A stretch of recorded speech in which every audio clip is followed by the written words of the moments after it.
La historia de Agelis Comenzó con extraños ruidos por la madrugada. Hablamos del año 1960, cuando en el convento Movimientos autónomos de los objetos, arañazos en las ya no se paredes. profesaba el culto que le diera vida.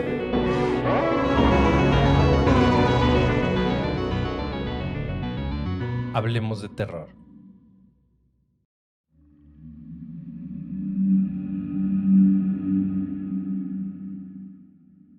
Hola terroríficos, ¿cómo están? Muchas gracias a todos ustedes que nos siguen relato a relato. Si es la primera ocasión que nos escuchas, esperamos que sea de tu agrado. El día de hoy, les compartimos un relato mexicano de terror. Espero que lo disfruten. Como siempre, les sugiero el uso de audífonos, apagar las luces, subir al volumen y disfrutar. Esto es, Hablemos de Terror. Bienvenidos.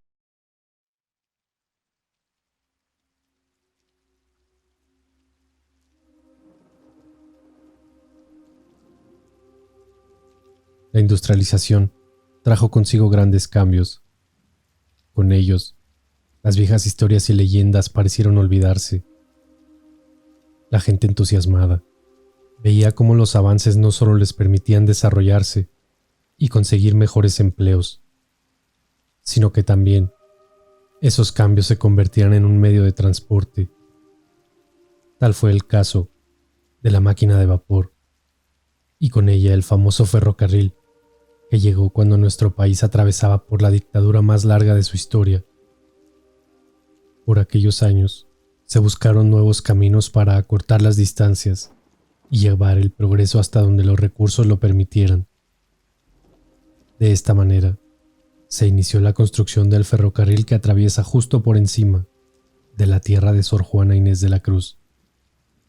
Allí se reflejaban en las miradas el entusiasmo de los productores al saber que pronto sus cosechas podrían ser transportadas por aquella fantástica locomotora.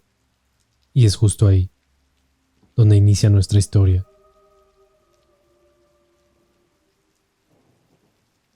Jacinto fue el encargado de llevar a cabo la construcción de la nueva vía ferroviaria. A su cargo tenía más de 100 hombres de campo, rudos y fuertes, que trabajaban sin cesar, llevando grandes cargas a lomos de animales. Cuando los encargados les decían qué hacer, dónde había que dinamitar, por dónde cruzaría la vía, en fin, era una tarea bastante pesada, por lo que las jornadas se tornaban cada vez más extensas. Fue entonces cuando en un claro empezaron a tornarse cada vez más difíciles las tareas. Las viejas supersticiones no tardaron en aflorar. Son los demonios del bosque, se decía. Son los duendes y las brujas, se comentaba. No, son bolas de fuego que no nos permiten trabajar. No cesaban las supuestas explicaciones. Cuando esto llegó a oídos de los altos funcionarios en la capital del estado, de inmediato mandaron a gente capacitada para concluir con aquella aparente, imposible labor. Al llegar estas personas, se encontraron con mucho alboroto. Gente que había hablado de más, tal vez por temor, ignorancia, resignación, en fin, toda una gama de creencias ante sus oídos y lógicas. Pensaban que solo era cuestión de dinamitar con una mayor carga. Fue entonces cuando Pedro, un trabajador mal encarado, que por ambición quería el trabajo de Jacinto, empezó a comentar que ese lugar estaba maldito y lo protegía un gran demonio.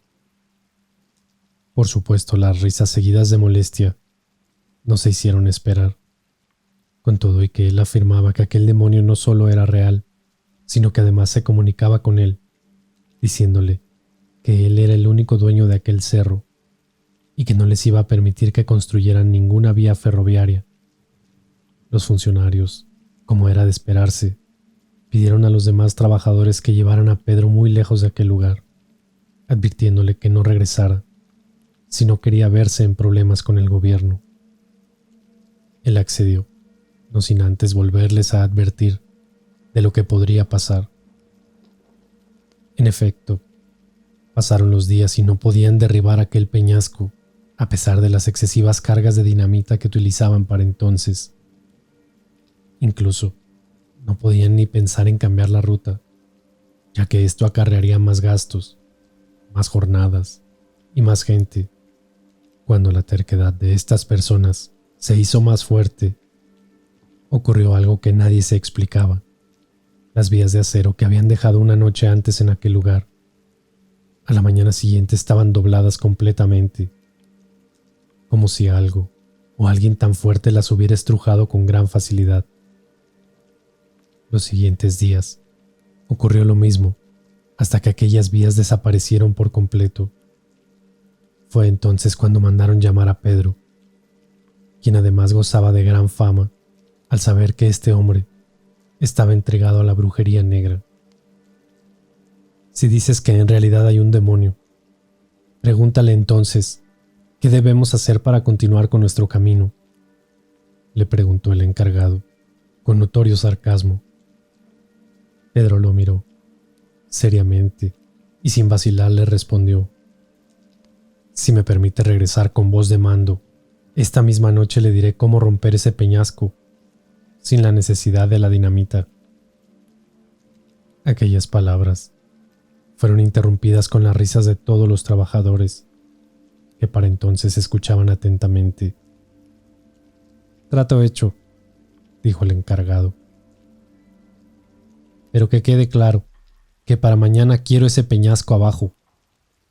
Dicho esto, dio la vuelta y se retiró alcanzado por Jacinto, que le comentó: no le creerá tal cosa, ¿verdad, patrón?, decía, mientras caminaba a paso apresurado. Jacinto continuó tomándolo del hombro. Esto ya no está en mis manos. Si ese maniático logra tirar el peñasco, mañana estaré de regreso y tú continuarás al mando. Aquella noche estaba por demás oscura. Solo se escuchaba a lo lejos el canto de un búho. Todos los trabajadores habían regresado al pueblo, no sin antes recibir la orden de que al siguiente día se presentaran al salir los primeros rayos del sol. Y en efecto, a la mañana siguiente, todos estaban preparados. Fue entonces cuando llegó Pedro a encararse con el encargado. He cumplido mi parte del trato. ¿Ahora tengo el mando? El encargado lo miró con desconfianza. Todavía no. Aún no has cumplido lo prometido. Desde aquí veo el peñasco todavía en pie, dijo alzando la mirada. Ese peñasco ya es cuestión del pasado, decía Pedro con confianza. Es muy simple. Él quiere, a cambio de tirar ese peñasco y de construir la vía ferroviaria, las almas de los pasajeros del primer tren que pase y las almas de niños inocentes para la cimentación del túnel. Entre murmullos, los demás trabajadores juraban que él estaba loco, pero el encargado era un hombre muy testarudo y nada supersticioso, por lo que sin más aceptó el trato. Cuentan que cuando estaban construyendo la cimentación, ésta se derrumbaba a todo momento, y aunque se volviera a levantar, volvía a caer sin explicación alguna. Fue entonces cuando el hijo de un trabajador bajó para acomodar algunos postes que se habían movido. El pobre muchacho no tenía más de 12 años y ya andaba laborando en la construcción. Desafortunadamente, no escuchó la orden para salir del hoyo y el cemento lo sepultó por completo. Las lágrimas de muchos brotaron de inmediato, pero ante los ojos incrédulos de todos ellos, el cimiento permaneció en pie, sin necesidad de más material.